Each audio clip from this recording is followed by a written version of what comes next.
Well, again, grateful to have all of you here with us today. I'm going to begin with a word of prayer, but before I jump in, I do want to take the opportunity to speak to those of you who are maybe guests here and haven't had the opportunity to connect and plug in, those of you joining us online. Earlier, and I don't want to miss this chance, we tend to share this opportunity with you. If you have a phone, what we'd love for you to do, if you're a guest, and you want to connect with us here at Grace, just take that phone out and text the word connect to the number 330-400-2869. And the significance behind that is it's an opportunity for you to connect with one of the pastors here, one of the staff here, and we will do our very best to get you plugged in a way that you also can join us in this mission of loving, following, and sharing Jesus Christ and bringing joy to the people around you. So that's on the screen for you, and if you want to text that phrase, we would love, love, love for you to do that. But if you would join me, we'll pray, and we'll jump into what I believe God has for us today.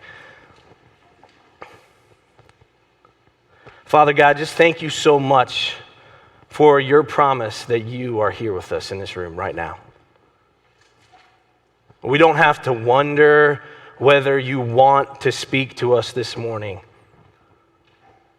All we have to do is ask that you would give us ears to listen and hearts to receive.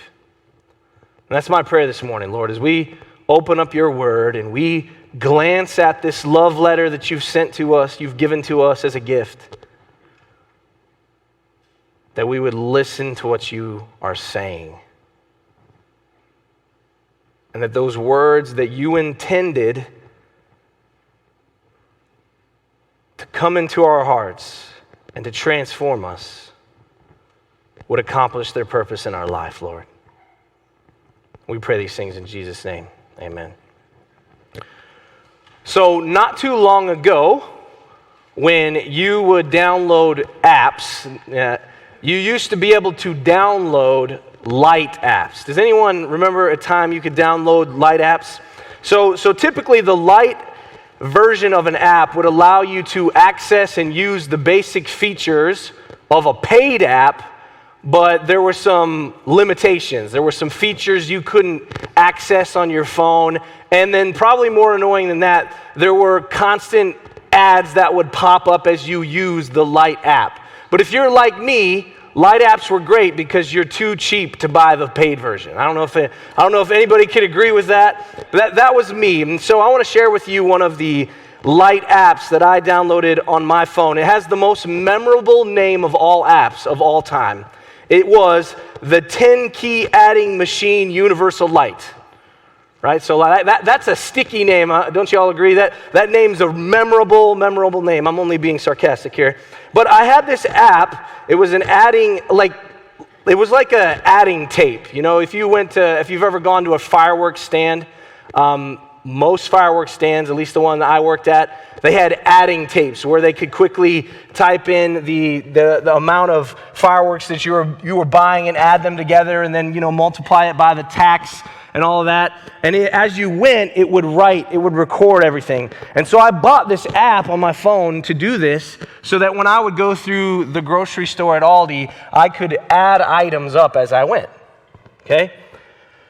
And I probably drove people insane as I walked through the aisles because I had the light version. In the light version, there was no backspace.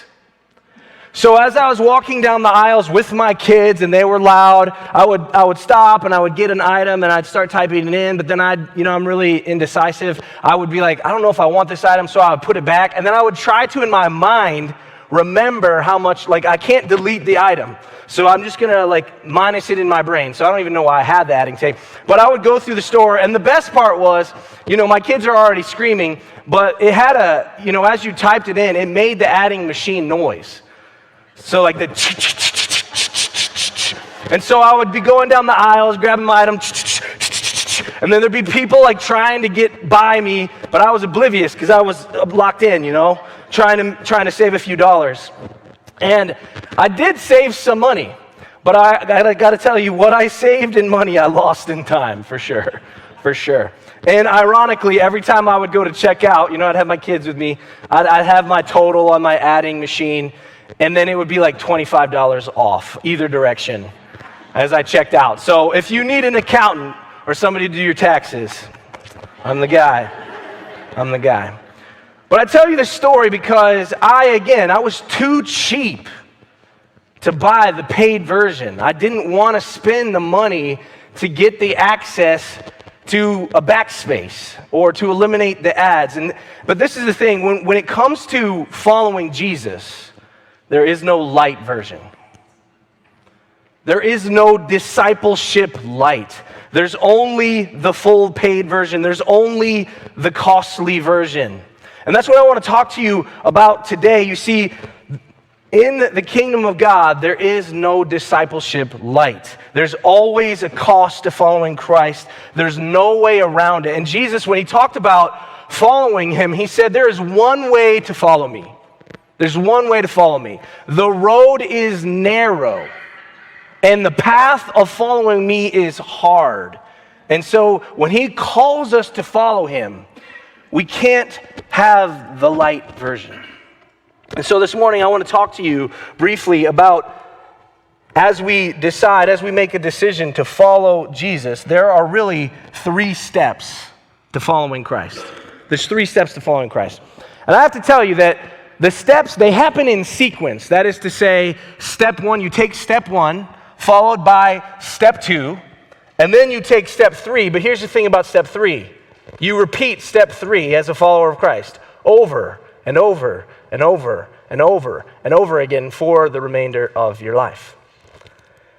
And I have to tell you this too, when you're following Jesus, these 3 steps that happen in sequence, step 1, step 2, step 3, and then again and again, step 3, repeated over and over and over again. As you follow Jesus, it is 3 steps forward, there's 3 steps forward and no steps back. Now, I want to clarify with this to you because when you're following Jesus, you can't step back. See, here's the thing I love about following Jesus. And don't misunderstand me when I say you can't step back, because most of you will be like, well, Stephen, I feel like my level of commitment wanes sometimes. Here's the thing. As you follow Christ, there will definitely be times as you're following him that you will stall. That is to say, you won't move for a little while. You will stall. There even will be times when you're following Jesus that you will fall. You will fall to the ground. And Jesus so graciously will lift you back up. But you do not, as a follower of Jesus, ever step back. See, the second you step back as you follow Jesus, you are no longer following Jesus. You're heading in a different direction than Jesus. And so that's why I say following Christ is 3 steps forward, no steps back. No steps back. And so we're going to jump into the text today. We're going to be in the Gospel of Mark in chapter 8, beginning in verse 27. And so I'll ask that you join me there, or you can join on the screen as we share those verses with you. But Mark 8, 27 through 30 says this. Jesus said to his disciples, Jesus and his disciples went on to the villages around Caesarea Philippi. On the way, he asked them, "Who do people say that I am?" They replied, "Some say John the Baptist, others say Elijah, and still others one of the prophets." "But what about you?" he asked. "Who do you say that I am?" Peter answered, "You are the Messiah." And then Jesus warned them not to tell anyone about him. Here in these verses, we see step 1 to following Jesus, and that is this. It is discovery, namely discovering Jesus' true identity. Discovering Jesus' true identity. See, there comes a moment in our lives where when we hear God's word, if we are truly to be followers of Jesus, when we hear the truths about Jesus, that we make this discovery that Jesus is more than just special. He's more than just special. You'll notice here that Peter, he said, you're more than a prophet. You're more than Elijah. You're more than John the Baptist. Jesus, you are the Messiah. And so here's the thing. There are countless people. Maybe you've been this at some time in your life. Maybe you are this at this current time in your life. Maybe you know people. There's tons of people who realize that Jesus is a special teacher. Right? They'll admire his words. They'll admire his wisdom. There's plenty of people who will agree that Jesus is a special historic figure. Right? He is undoubtedly the most famous person on earth. Is the name that has been mentioned more than any other name in human history. And there are plenty of people who agree that he is a special historic figure. There are people who would say he has tons of wisdom. Some would call him a sage, but here's what you have to understand, that unless we know Jesus' true identity, his true identity as the King of Kings, the Lord of Lords, the creator of the universe, the one who rescues us from sin, we are not stepping forward in following him. To follow Jesus, you must first discover his true identity and believe he is who he says he is. Right? There's a parallel passage in the Gospel of Matthew where this same story is recorded. In Matthew 16, 15 through 17. And again, Jesus was talking to his disciples. What about you, he asked. Who do you say that I am? And Simon Peter answered, you are the Messiah, the Son of the living God. Jesus replied, this is key. Jesus replied, blessed are you, Simon, son of Jonah, for this was not revealed to you by flesh and blood.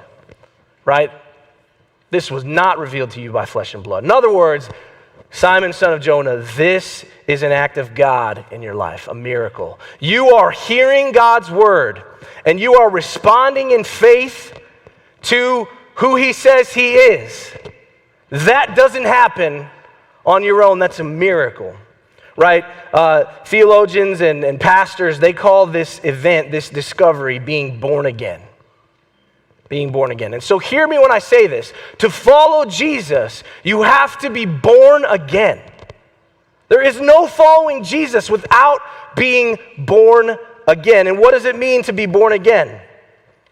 It means to believe Jesus to be who he says he is, our Savior that died on the cross. These are all things revealed in God's word to us. It means we believe that Jesus is a Savior that died on the cross. He is the Lord that rose from the grave. He is the Master that rules over us. He is the judge who is able to say we are guilty or innocent. And thank goodness he says we are innocent when we trust and believe in him for salvation. He is the leader whom is calling us to follow him. That is his true identity. And when you believe in that true identity and you trust in that true identity and you say, Jesus, I believe you died on the cross for me. Jesus, I believe you rose again from the dead. Guess what? You are taking step one in following Christ. That's step one. It's the discovery of his true identity. He is more than just special. He's our Savior. He's our Savior. Now, of course, as we will see here in a moment, you might be asking, well, Stephen, I believe in Jesus. I believe all those things. But in that moment, do I fully understand all there is to know about Jesus? Well, the answer is no. Right? It's very evident that here in this journey of faith that Peter, as we'll see here in a second, did not fully understand everything about Jesus at this point of discovery either. He knew that Jesus was the Messiah, but he didn't fully understand what Jesus was up to. And he didn't fully understand yet what it meant to follow Jesus. And I find this interesting. If you'll notice, Jesus tells Peter in this passage not to tell other people he's the Messiah.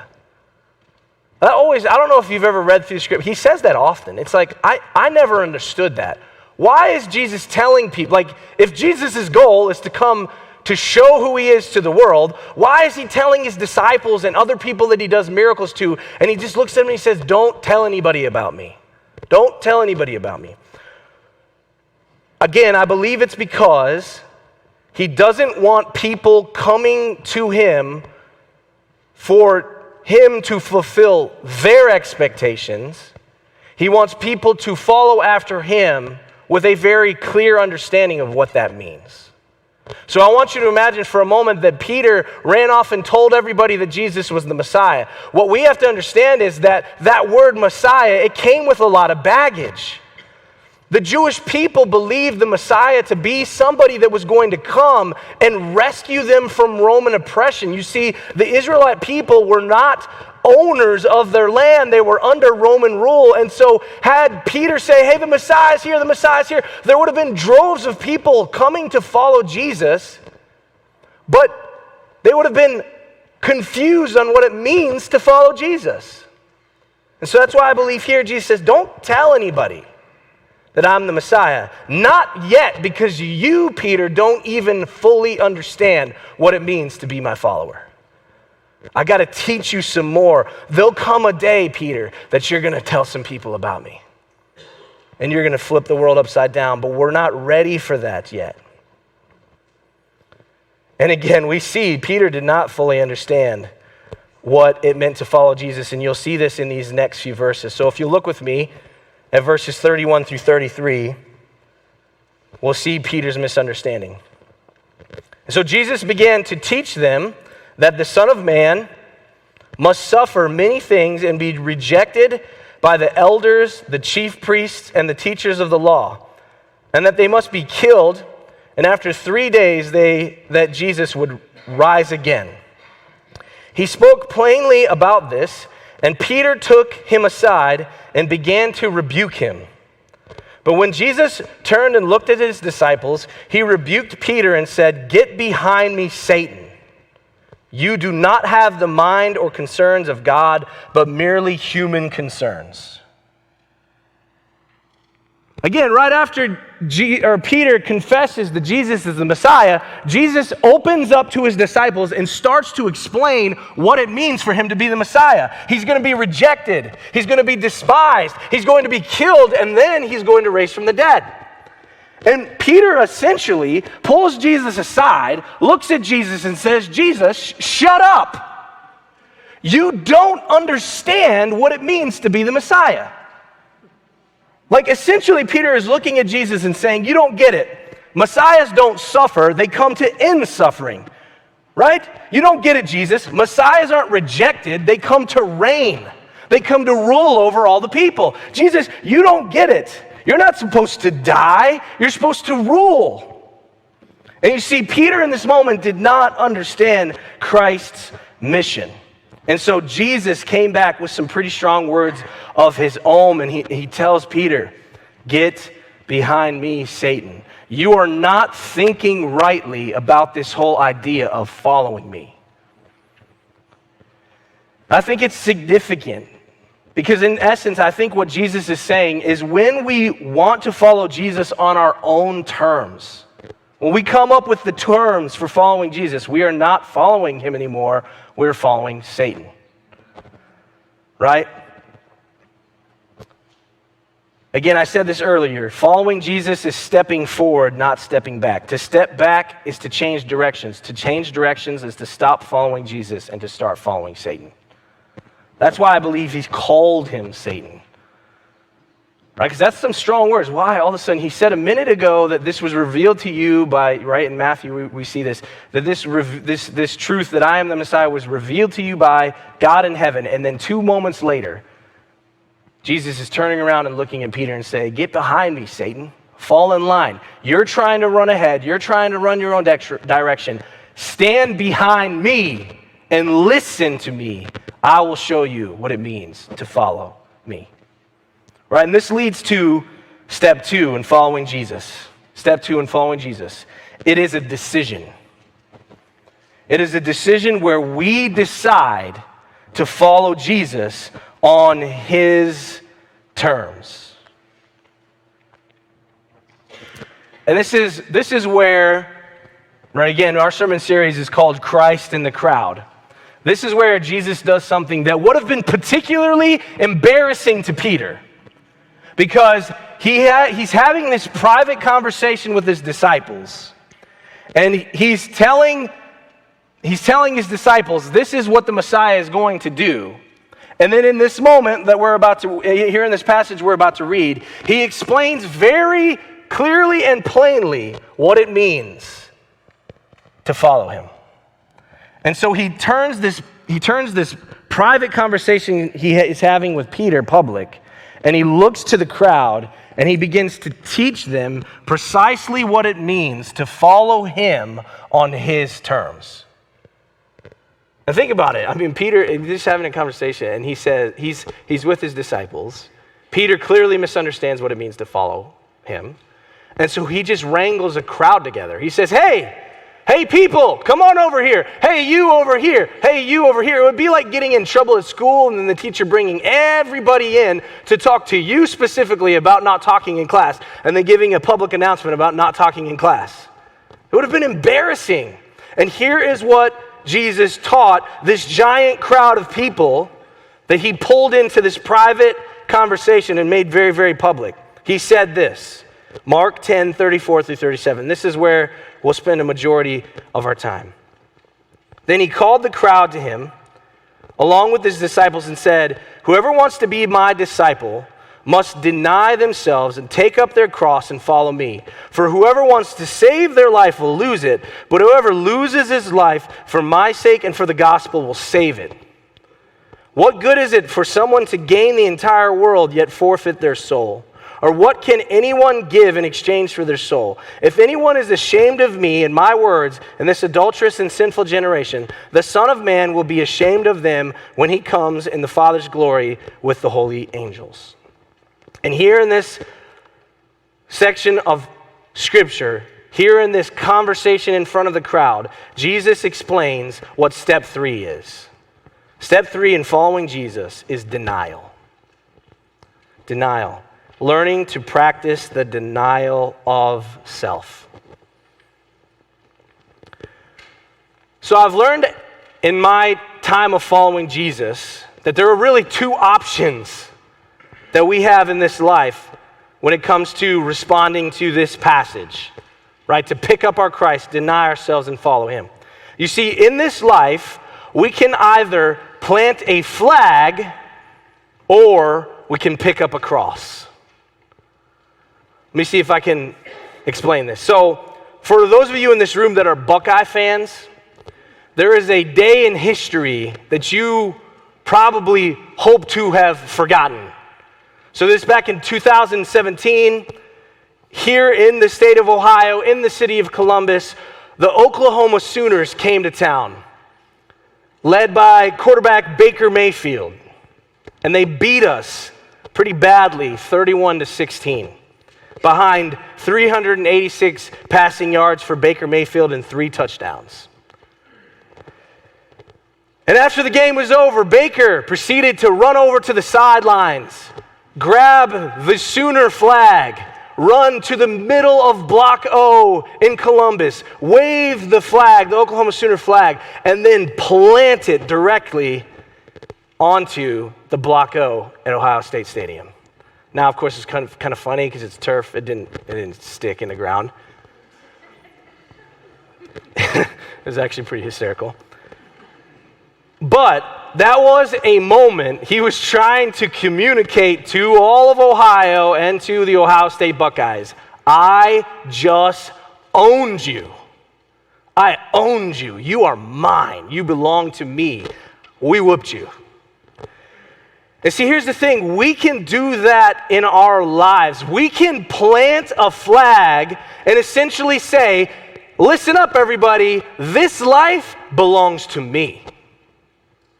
I am planting a flag and declaring that this life belongs to me. And so Jesus is talking here saying, you have that option, but this is what I'm calling to you. If you want to follow me, here's what you should do. You have to pick up a cross and come after me. Right? And Christ modeled this to us. In Philippians 2, the scripture says that even though Jesus had all these rights, right? He could have planted a flag. He could have said, all this belongs to me. He had a position and a privilege that his deity afforded him. And he said, I'm giving that all up. I am emptying myself of all of that so that I can come serve you and serve you to the point of death on a cross. Philippians chapter 2. And here's the thing, if we want to follow Christ, we have to willingly deny ourselves. We must subject ourselves to the cost of following after him. And I want to point a few things out because, again, these are your two options. You can flag plant or you can cross lift. Right? Not to be confused with CrossFit. Cross lift. And here's one thing you should know. Planting a flag is a win-lose situation. It's a win-lose situation. I want you to see this. 1 Corinthians 15:32 says this. It talks about, if the dead are not raised, let us eat and drink, for tomorrow we die. Now this particular Corinthians passage is inside of a section of a conversation that Paul is having with the church at Corinth, and they were starting to deny whether or not Jesus rose from the dead. And Paul said, listen here, if Jesus really never did rise from the dead, if Jesus, this whole Jesus thing, if it's false, if Jesus really didn't come and raise from the dead, then we Christians are a joke. And he says, if there's nothing after this, if there's no eternity after this, right, if this life is all that we have, then we should eat, drink, enjoy ourselves, because tomorrow we're going to die. Right, that sounds like a phrase we like to say in our culture, right? YOLO, baby. You only live once, so we might as well live it up. Enjoy it. Spend all your energy, spend all your time, spend all your resources on yourself, because after this, it's all over. But we know that's not true. Right? Because there's eternity afterwards, then the only option for us is to pick up a cross. Because flag planting, even though it's fun in this lifetime, it might be enjoyable in this lifetime, will leave us bankrupt in the next lifetime, in eternity. Right? He says, what good is it if you gain the entire world, yet forfeit your soul? Now, a word on cross-lifting. Cross-lifting is a lose-win situation. A lose-win situation. 1 Corinthians 15:19 says this, if only for this life we have hope in Christ, we are of all people most to be pitied. You know what's interesting? I once heard a monk say, like it's a historical statement, they said, you know, if you live the entire Christian life and it ends up being false, then you still lived a good life. Because you lived a virtuous life, you lived a life where you cared for others, you were selfless. But that's not what the Bible teaches. The Bible teaches is if Christ was not really raised from the dead, if there really is no eternity afterwards, if there really is no reward at the end of all this for following Christ, then we Christians are, of all people in all of the world, most to be pitied. Most to be pitied. Feel sorry for us if this is a lie. And the reason I think he says this is because he knows that Christians go through lots of suffering. They endure pain. And if it were false, it would be unnecessary suffering. Pointless pain. Pointless pain.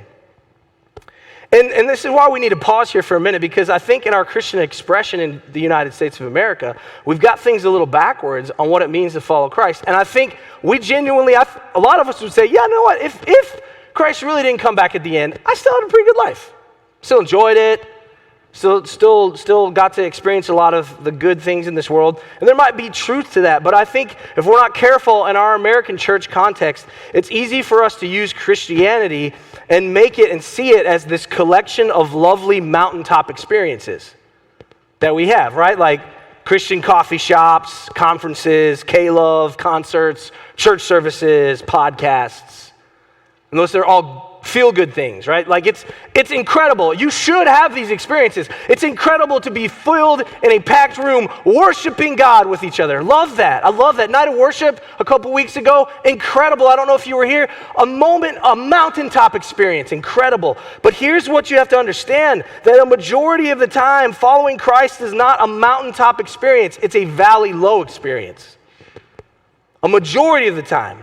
Example, Jesus is on top of a mountain. He transfigures himself before his disciples. They are in shock and awe of his glory. They're like, oh my goodness, this is incredible. Let's put some tents together and stay up here, Jesus. Right? Like they saw Elijah, they saw Moses. Jesus is shining like a star. And they're like, this is amazing. This is incredible. Let's just live here. Let's just stay here. And Jesus looks at his disciples and says, no. I'm going back down into the valley. And if you're following me, you've got to come. You've got to come. See, following Christ is not an experience to be had, but instead a burden to bear. And by God's Holy Spirit, this is what's cool about it. And by God's Holy Spirit, Jesus said that my burden is light and my yoke is easy. Now, he certainly didn't mean that it's going to be an easy cakewalk. What he's saying is with my spirit inside of you, I will make it enjoyable. I will make it light. I will make it like you're floating on a cloud, but you're still going to experience suffering and pain if you follow me. But I'll make it worthwhile.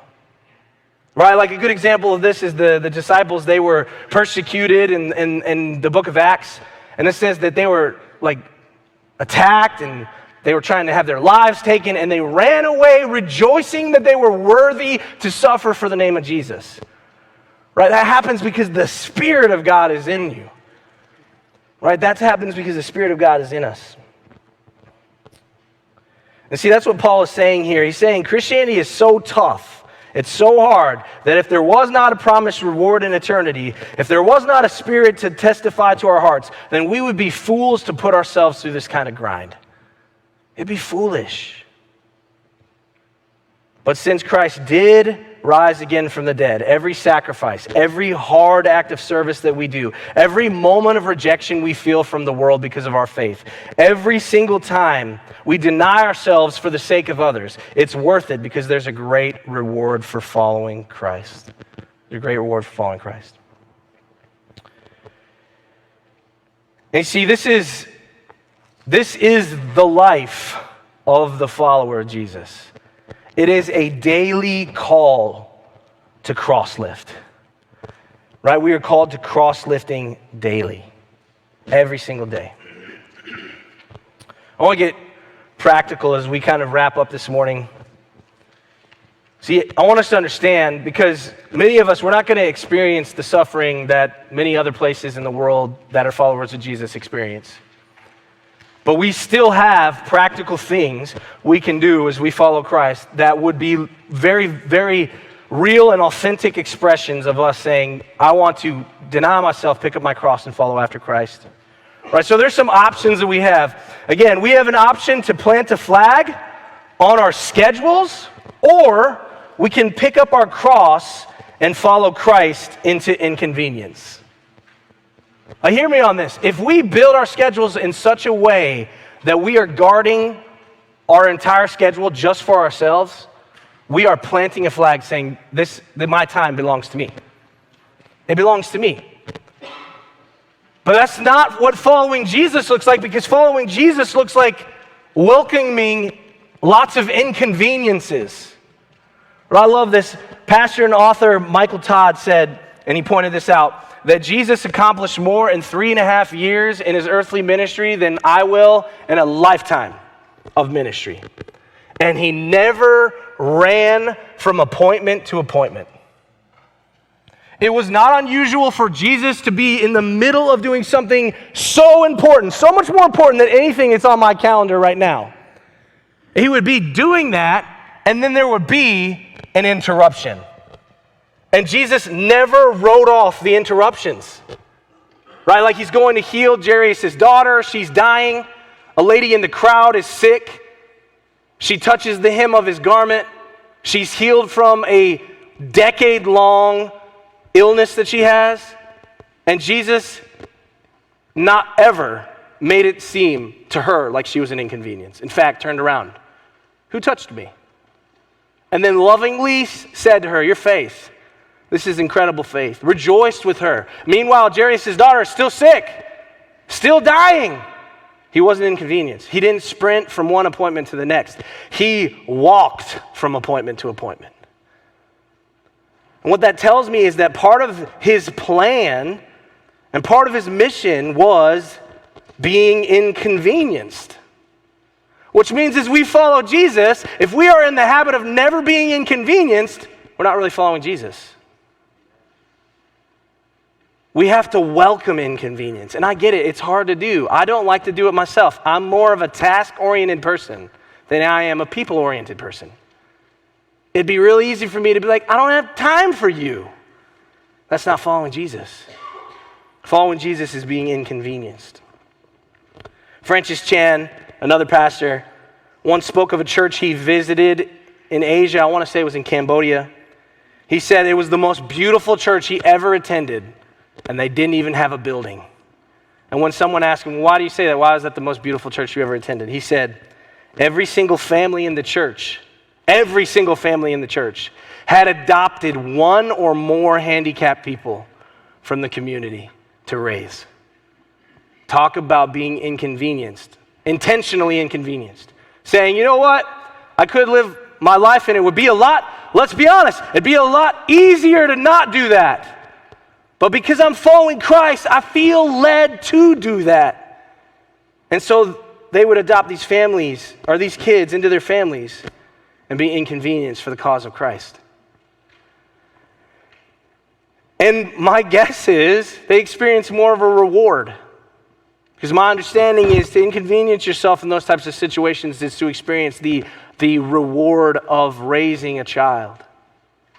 The reward of following after Jesus. So we're called into inconvenience. Another way that we have to make a decision with whether we'll plant a flag or carry a cross is we can plant a flag to ensure our safety and our security, or we can pick up a cross and follow Christ into danger.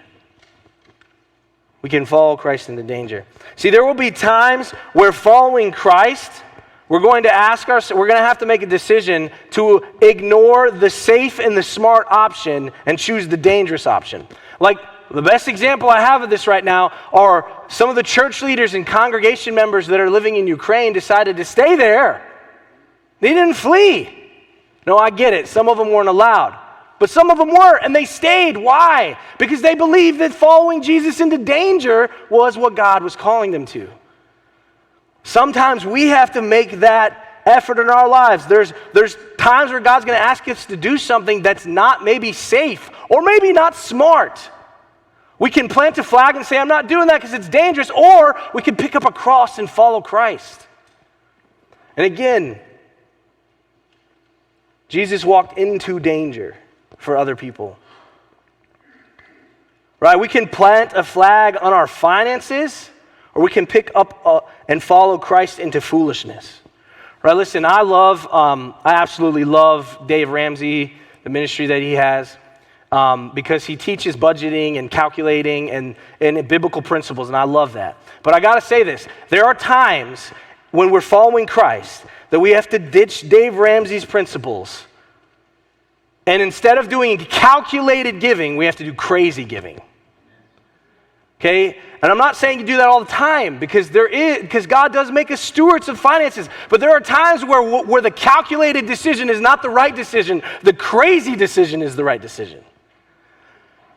Right? And you have to sometimes allow yourself in your finances to do impossible math, right? Like this lady that had only 2 coins. She walked in the temple and she gave everything she had. Right? Like the disciples who left their jobs to follow after Jesus. They were saying, I don't care what it costs me. I'm going to follow Christ and believe he's going to take care of me. There might be a time where God calls you to give and you're looking at your books and you're going, I don't know if I can. Here's the need, but here's the math. It doesn't make sense. There are times when following Christ, you have to ditch the math and make the decision to do the crazy giving. Right? And last example of this is there are times where we're called, we can make a decision to plant a flag on our relationships, or pick up a Christ and follow after his example of selflessness, right? I believe that this is a very, very, very real practical way that you can apply this principle to your life every single day, right? In your relationships, you have two options. I'm going to put my needs before their needs, or I'm going to deny myself and put their needs before my needs. Now, this is in Philippians 2. Don't just consider your own interests, but look to the interests of others. As we follow Christ, part of denying ourselves is putting other people first. I believe this with all my heart. Many marriage issues, not saying this is the fix-all, but many marriage issues can be solved when spouses decide to put this into practice. They lay aside their hobbies or their me time or their preferences, not all the time, but on regular occasions. I'm going to lay aside this hobby, this thing that is important to me. I'm going to put it aside because I see that you need me right now. Or I see that putting your needs before my own is what Jesus would want me to do, right? Husbands, the Bible talks about loving our wives, being willing to lay down our lives for them. Wives, to respect and love your husbands. There's an exchange that's not a, hey, I'll give so I can get back. There's this type of exchange that is, I'm going to give everything even if you don't give back. And that, I believe, with all my heart, if we would do that in our relationships, not just our marriages, right, in our actual relationship, our work relationships, that we would be following Christ and we would be, instead of planting a flag, picking up a cross and saying, I'm choosing willingly to deny myself, to put other people first. So I just want to leave you with this question this morning. Are we going to be a people that plant flags, or are we going to be a people that follow after Christ? So ponder that, to pray about that. Here in a moment, I'm going to close with a word of prayer. But I also want to take this opportunity. So if during this message there were ever a point that you felt like the Lord was asking you to follow him, like you're listening to this passage being shared and you're saying, you know what, Pastor Stephen, I don't think I am following Jesus. I don't know that I am following after Jesus. I don't even know that I had taken step 1 or step 2 or step 3. But you might be sitting there saying, I still am a little confused in what it means practically for me to move forward. I would encourage you to text this phrase, follow. Text the phrase follow to the number 330-625-5242.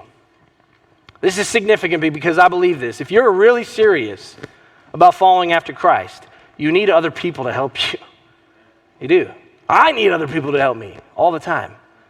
So this is an opportunity for you to connect with one of the pastors here at Grace and simply say, listen, I want to follow Jesus. I don't know if I'm stepping forward or stepping backwards. I want to move forward. I want to move forward. And we'll help you. We'll pray with you. We'll lead you. If you've never made that decision, you've never made that discovery and said in your heart, you know what? Jesus is more than just special. He's Savior. I'd encourage you to talk to one of us about how you can do that today. But let's pray. Jesus, again, truly, truly humbled by this passage this morning. Your call to us to follow you, if we're honest, it's impossible. But what I've learned about you is that you call us to the impossible and you make it possible. You make it possible through the power of your Spirit. You make it possible by the new life that you put inside us. And so, Lord, I pray as we leave this place, we would make an intentional effort to rely on you, to lean on you, and to make the daily choice to pick up a cross and follow after you. In those moments, in those periods of time that we fail and we plant a flag, don't let us turn around and walk the other direction, but instead let us reach up to you so you can pull us up from when we fell. And let's just keep walking forward. And so, Lord, I pray that you would help us walk forward. I pray you'd give us the ability to forgive ourselves when we fall or when we stall, but then to keep taking steps, ever so small, forward after you. We pray these things in Jesus' name. Amen. Again, thank you so much for joining us. We look forward to having you again next week here at Grace. God bless.